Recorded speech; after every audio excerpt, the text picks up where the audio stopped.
안녕하세요 성도 여러분, 좋은 아침입니다. 오늘 8월 30일 토요 묵상의 말씀은 레위기 11장 1절부터 23절에 있는 말씀, 정한 음식과 부정한 음식이라는 말씀으로 함께 같이 은혜를 나누기를 원합니다.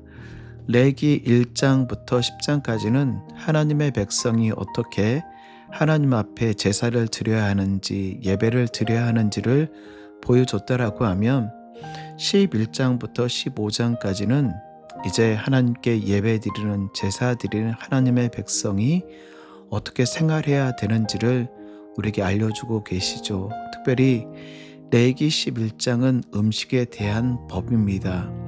우리가 먹을 수 있는 짐승과 먹지 못하는 짐승들, 정결한 것과 부정한 것을 보여주고 있는 그런 내용입니다. 여러분, 돼지고기 좋아하시나요?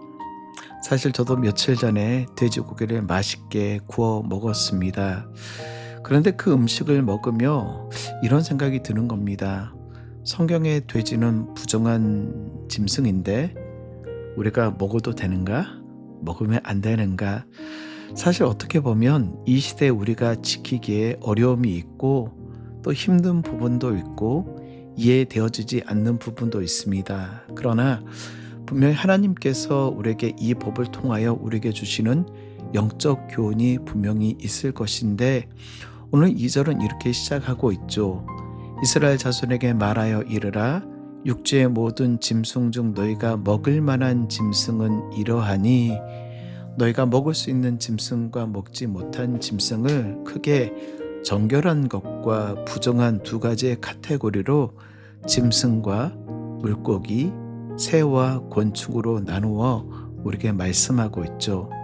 특별히 짐승의 정결한 것은 되새김질하고 굽이 갈라진 짐승은 양과 소와 염소와 같은 것은 우리가 먹을 수 있고, 부정한 것, 그 위의 것, 약대나 토끼나 돼지나 괴나 고양이, 곰, 사자와 같은 것은 부정한 것이니 먹지 말라라고 말씀합니다. 물고기도 마찬가지예요. 이 정결한 것은 지느러미와 비늘이 있는 물고기는 우리가 먹을 수 있지만, 그 외의 물고기, 뱀장어나 가오리나 고등어나 상어와 같은 이런 부정한 물고기, 새와 곤충도 마찬가지입니다.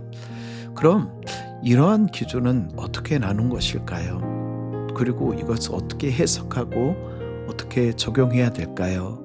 먼저 첫째는, 어떤 분들은 이제 위생의 관점에서 이야기하는 분들도 있습니다. 먹으라고 하는 것은 위생적으로 괜찮고 먹지 말라고 하는 것은 몸에 안 좋기 때문에 그렇다라고 설명하는 이들도 있지만, 어떤 부분은 맞지만 어떤 부분은 또 맞지 않는 부분도 있어요. 또 어떤 분들은 이것을 문자 그대로 이해할 것이 아닌 비유적으로 이해해야 된다라는 분도 계십니다. 예를 들게 되면, 소와 같은 경우는 굽이 갈라져 있고 되새김질하기 때문에 먹을 수 있지만, 돼지와 같은 경우는 굽이 갈라져 있지만 되새김질하지 않기 때문에 먹으면 안 된다. 그러니까 이것을 비유적으로 구분, 구약과 신약을 상징하는 것이고, 되새김질하는 것은 메디테이션, 하나님의 말씀을 묵상하는 것이기 때문에 손은 굽이 갈라져 구약과 신약을 이 되새김질, 묵상하는 것은 먹을 수 있고, 그리고 구약과 신약을 되새김질하지 않는 돼지와 같은 것은 먹어서는 안 된다. 여러분, 우리가 볼 때도 너무나 비약적이고 굉장히 알레고리컬한 해석이라 할 수 있겠죠. 그럼 우리가 이해할 수 있는 것은 무엇일까요? 분명한 것은 이스라엘 백성들과 이 음식을 통하여 주변에 있는 이방 사람들과 구별 지을 수 있는 특징이라는 것입니다. 하나님이 먹으라고 하신 부분과 먹지 말라고 말씀하신 것들을 통하여 이스라엘 사람들과 이방 사람들 속에서도 구별되어지는 백성, 또 더 나아가 이스라엘 사람들이 과연 하나님의 말씀에 순종하는지를 보여주는 것이 음식이라는 거죠. 우리 한국의 장로교 기독교는 특별히 술, 담배 문화에 대해서 굉장히 금지하고 있습니다. 그래서 우리가 직장 생활을 하거나 사회 생활을 할 때 특별히 한국 문화는 술 문화가 굉장히 발전되어져 있고 누군가 어울리기 위해서 그리고 심지어는 직장 속에서 진급에 대한 부분도 내가 그 그룹에 참여하느냐 참여하지 않느냐에 따라서 구별되어질 때가 참 많이 있습니다. 그런 세상 속에서 우리가 그리스도인으로서 구별되게 저 사람은 술을 마시지 않는 그리스도인이야. 저 사람은 우리가 좀 다른 거룩함이 있어 라고 구별되어질 수도 있지만 또 하나는 그 속에서 우리가 그리스도인으로서 세상 사람들과 구별되어질 수 있는 그게 바로 이 음식이 가지고 있는 하나님의 영적 교훈이라는 것입니다. 말씀을 정리할까요? 하나님이 왜 이렇게 구별하신 이유가 무엇입니까? 그것은 바로 하나님의 백성의 아이덴티티, 정체성과 관련되어져 있습니다. 하나님의 백성들은 이 세상에서 구별된 백성이며 하나님은 거룩한 분이시기에 그들에게 거룩을 교육하고 이로 말미암아 그들과 이 교제하시기 위함입니다. 레기 11장 44절과 45절 말씀을 보면 내가 거룩하니 너희도 거룩할지니다. 하나님은 거룩하신 분이시기에 그분의 백성들 또한 우리는 거룩한 백성들, 그분의 거룩을 닮아 따라가는 자들이 바로 하나님의 백성들. 특별히 내일은 거룩한 주일이죠. 저는 일요일이라는 말보다 주일이라는 말을 훨씬 더 좋아하고 최소한 그리스도인이라고 하면 일요일이란 말보다는 주일이란 말을 사용해야 된다라고 생각합니다.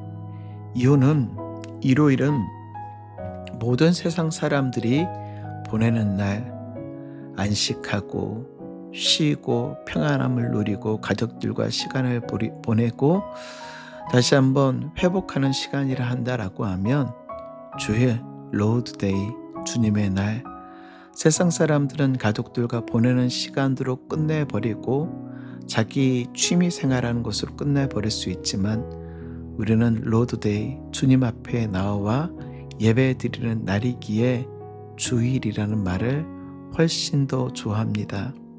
여러분, 우리가 세상 속에서 구별될 수 있는 방법, 세상 속에서 예수 믿는 자들로 구별될 수 있는 게 무엇입니까? 바로 그들과 다른 삶입니다.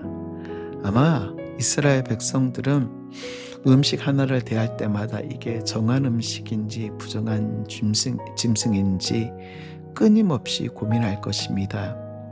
우리가 그리스도의 거룩한 백성으로 늘 영적으로 깨어 있어 나는 하나님의 백성이 하나님의 자녀야 하나님의 구별된 사람이야 라는 것을 끊임없이 묵상하고 점검하고 되돌아봐야 되지 않을까요?